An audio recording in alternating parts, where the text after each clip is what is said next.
Hi everyone, and welcome to Creative Chelsea.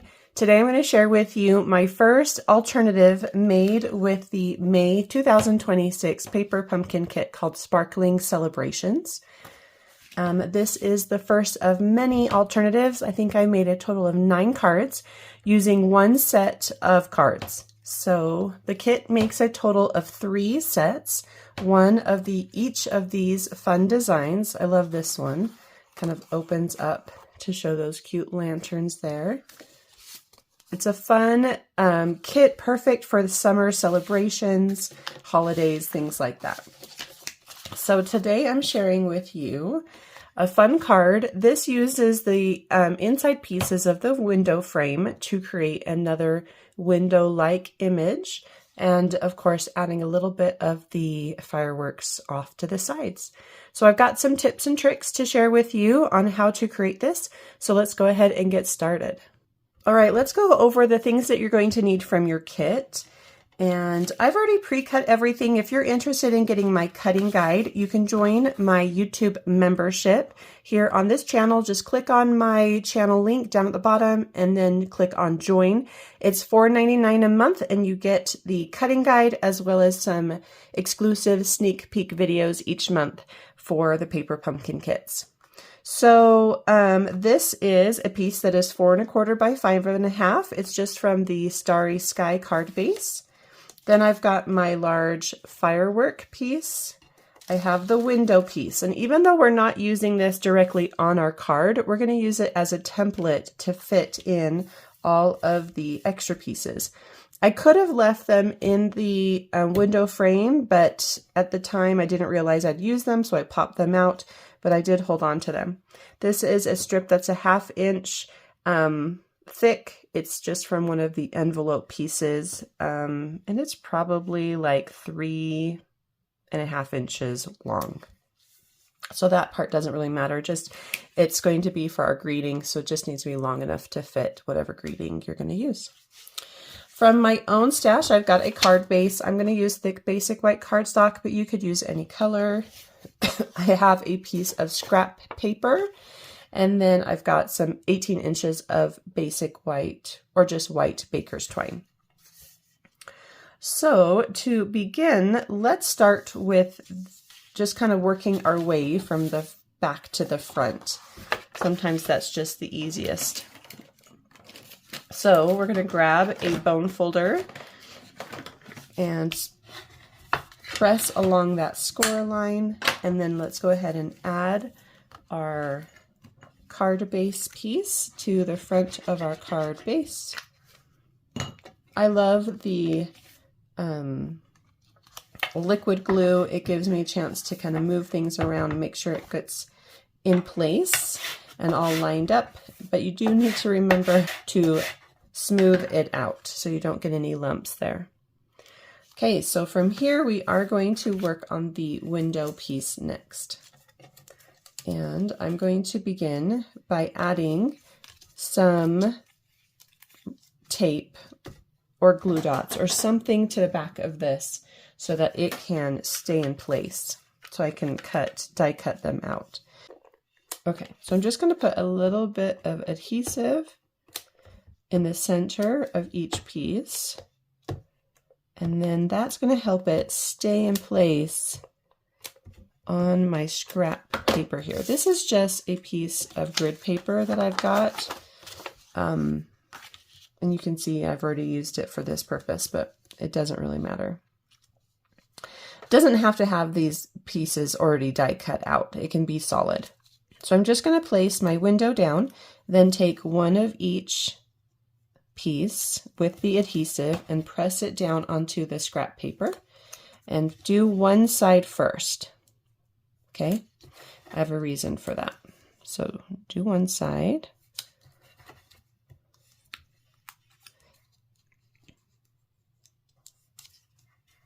If that top piece doesn't fit in perfectly, it maybe goes to the other side. And I just realized that there's a chance I put the adhesive on the wrong side. Yep. So I'll remove that adhesive with my adhesive remover here. You could probably get one of these off Amazon if you don't already have one. Let's see if that fits now this way. Yeah, okay. So the adhesive needs to be on the back of that. So those are the only ones that matter what size it is on. Okay, once you have one side done, it doesn't matter if it's left or right, you're going to actually lift this up and you're going to slide it down. So if you look at my window here, you'll notice that the middle section here is the same width as all of the horizontal gaps. And if you just put these together and just do it as is, this middle section here is going to be twice as thick as your horizontal gaps. And so I'm going to use this edge here on the left, since I've already done the right. I'm going to use that left edge as a guide to butt up against, here, let me open this up and you can see, to butt up against the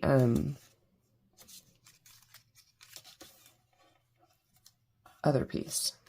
Okay, so this edge, the outside edge, is going to sit along the edge of the piece, the inside pieces. Okay, so just kind of put that down, and then you do want this one to go in to make sure that the horizontal pieces are going to line up too.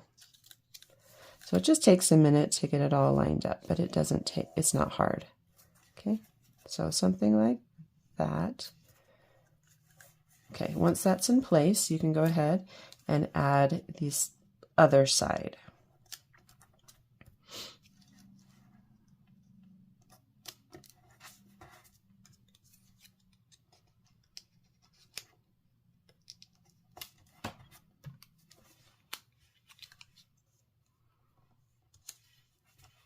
Okay, and once that's down, just keep those in place, and you can see here how that's going to look. Okay, I think that looks great. So what I wanted to do here is just a really subtle firework design. And if you have the coordinating wonderful scene dies,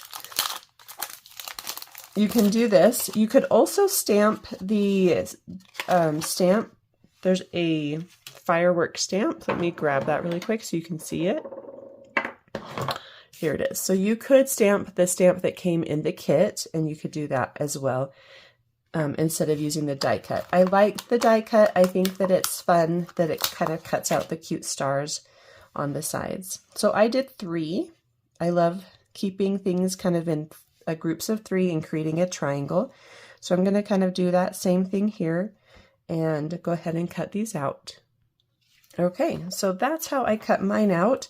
I did one near the top, one off to the left in the center, and then one in the bottom right corner. Okay, just like that. So really fun design. Now, the tricky part here is we do not want to mess up our window frame since it's all in place. So I'm going to take some masking paper. You could also do any removable tape. And I'm going to lay some masking paper on top of my window frame. Pretty sure it's exactly how I want it. If it's a little crooked, that's okay. And then flip it over and remove the scratch paper from the back. The adhesive I used is pretty strong adhesive, so that's why I just did a very little bit. I'm going to remove a little extra here.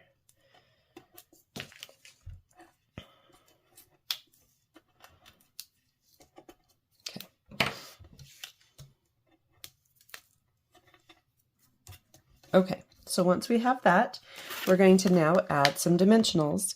And you do want to add enough dimensionals to support the piece. Don't just put one in the center. However, do not put a dimensional over any of the cut areas. So if you did the die cut, it cuts out those little stars. And so you want to make sure that you do not cover the stars up with your dimensionals. So if you can't put one in a corner because of that, it's okay. So I'm just going to go ahead and finish this up, and then I'll come back and help you, show you how to put it on your card.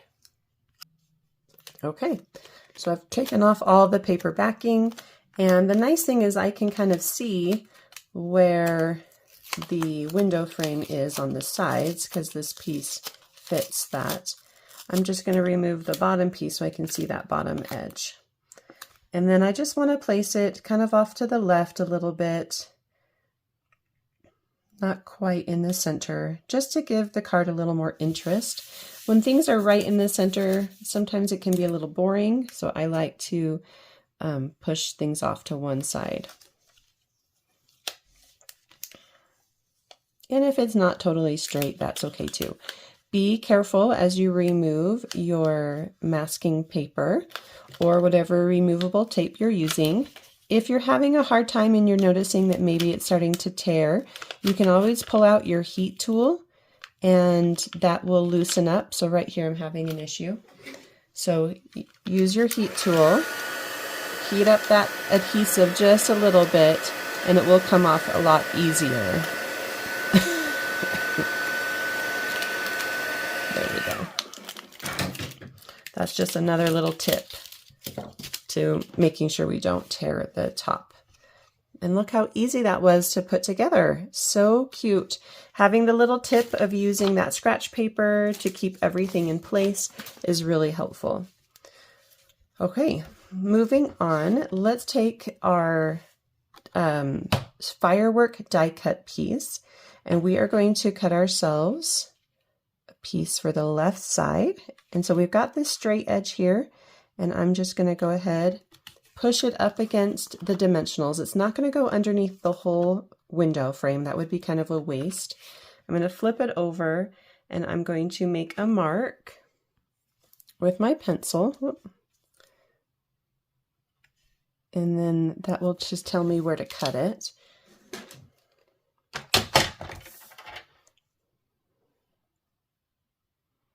So right about there.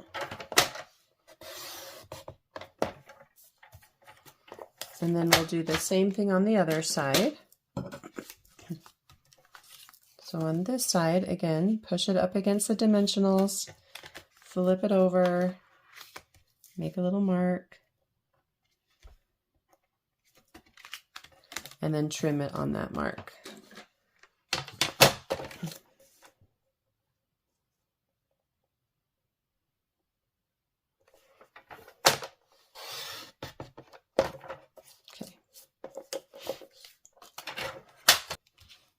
You just add them with a little bit of adhesive, and I'm going to use liquid adhesive.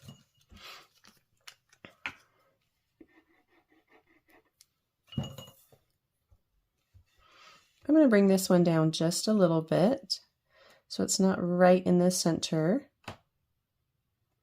I'll hold that in place for just a minute until the adhesive starts to get tacky.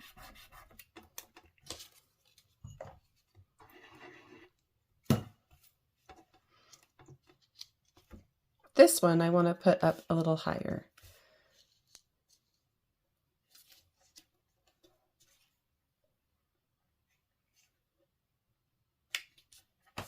And again, hold in place until it gets tacky and stays. Okay, so there's the background. I love adding just that touch of color to the background. It really makes this card pop. Let's go ahead and do our greeting.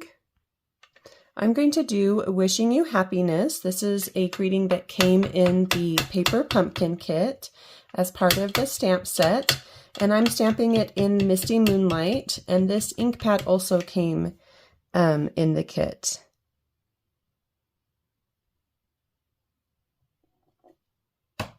Nice even pressure as you're stamping it.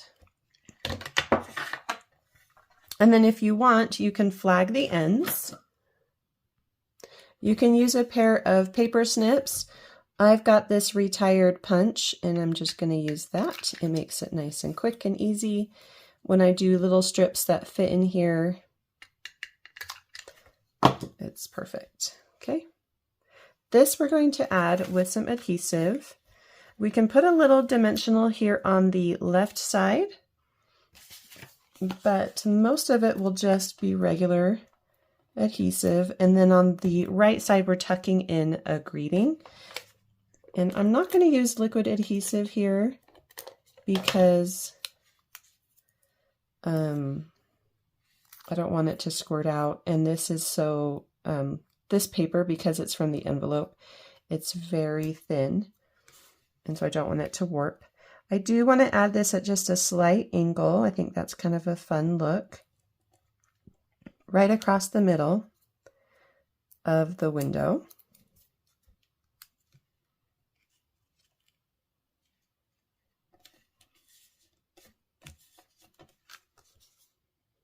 And then you're going to take your 18 inches of white baker's twine and some tear and tape.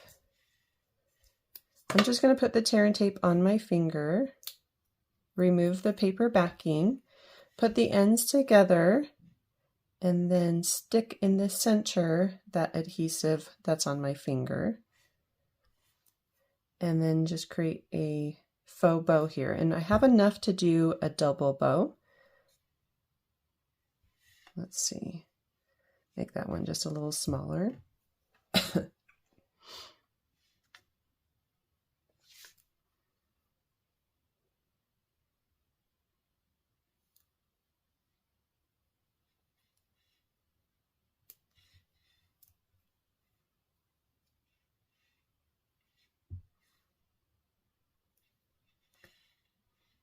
Something like that. That looks good. Make this one just a little more even. And then I'm just going to roll that adhesive off my finger and into the center like that. So then you get this little bow here, pulling out that end so it doesn't get lost in the loops. There we go. And then you're just going to take it and tuck it underneath your greeting.